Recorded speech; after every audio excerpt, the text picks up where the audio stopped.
Now, I want to bring up the media once again in our next story about Michelle Bachmann. And now this has come to light recently. It's been pretty publicized this past week. Michelle Bachmann and her, we've heard different things for it, migraines, debilitating headaches. But the media has really taken a hold of this. And we see news reports of it practically hour by hour, how she's doing, how she's responding.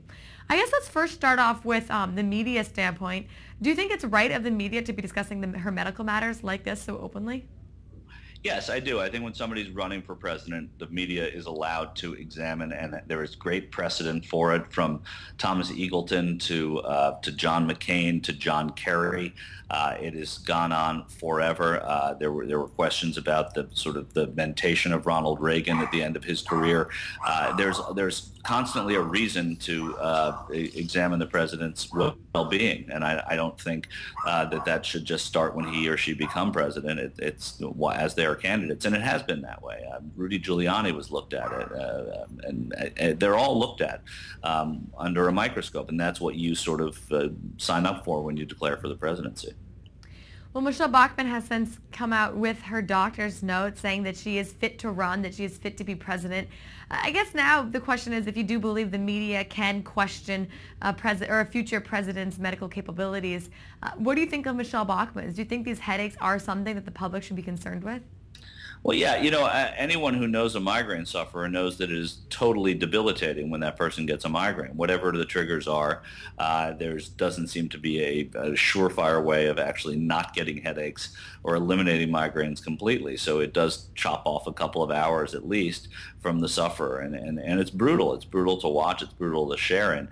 But when that person happens to be the president, and if this is a recurring and constant thing, then in fact it becomes more important. I don't know the frequency of her headaches, and I don't even know the severity of them. And everybody calls in sick with a headache once in a while. So I just don't know what level they are. I trust the doctors, but I completely endorse why the media is looking into these sorts of things and talking about them. They're important. The health of the president is important.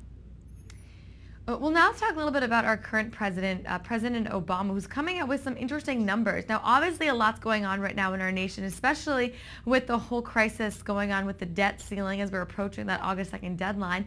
But some new numbers are out, and they actually place a pretty interesting light on how President Obama is doing in the eyes of many Americans.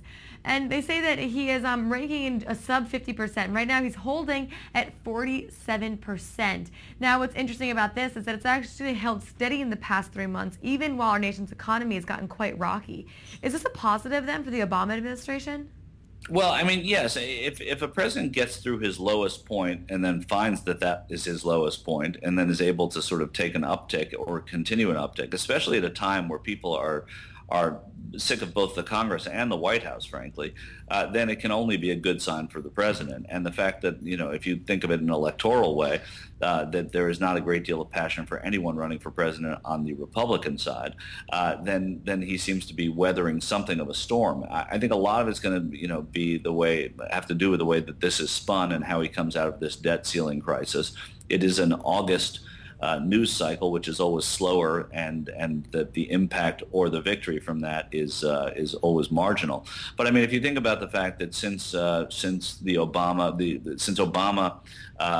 began talking about the debt crisis and been involved in trying to negotiate with the Congress, albeit unsuccessfully thus far, and his numbers haven't really changed, that's a good sign. And also since the bin Laden thing, his number, of course they were going to go down, but they didn't plummet, and that's something that